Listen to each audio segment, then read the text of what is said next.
if you're a foot doctor, whether you're a general specialist or not, whether you're a cancer doctor, that level of knowledge is fairly compact.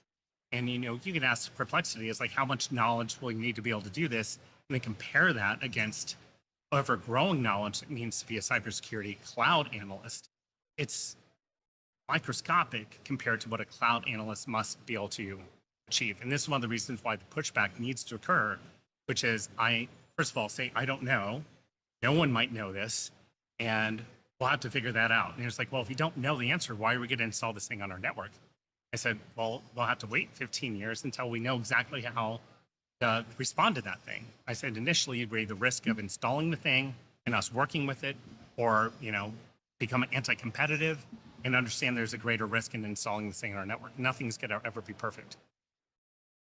So with what you're saying, my mind goes to, I feel like, so I started this show because I felt like we've kind of lost our way when it comes to the public debate around having critical conversations and being able to debate and still walk away and have a beer like you were talking about, right? Which we should do. Which we should do. Yeah. And so is there a place now, or are we seeing the tide turn again? Right? Because again, they go away from the know-it-all, go away from I'm going to hold data, I'm going to hold information, right? And now just have the kind of that robust public debate. Because that's, I think back to, the early days of the hackers and things like that. That's all they would do, is they would go and debate and how to do the best thing and all that. And then we kind of got away from it, where you had the know-it-alls and the people staying in their own lanes and not really sharing information as much. Are we coming back? Are we getting there, or we think not yet? I'm going to walk down the depressive path. I think in order to answer that question, you need to ask a lot of the CISOs who say never, I'll do this job again. And try to uncover what the root cause analysis is for that position. A lot of people says, I want to be the CISO. I'm like, okay, go be a CISO. And then you'll say, well, I'm never doing that again. Why?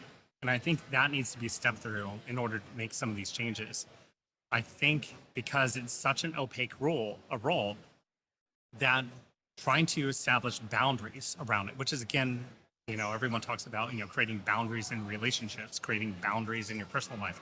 The same thing has to occur with some of these roles, because there is no boundary in this role. There is anything that's technical is thrown at you, go solve this problem, go secure it. And, you salute and you're just like, I don't know what I'm being asked to do. I think that perception, and as much as the cybersecurity, umbrella has risen inside these organizations, the level of responsibility, but not authority, has grown. And I think that is fairly critical.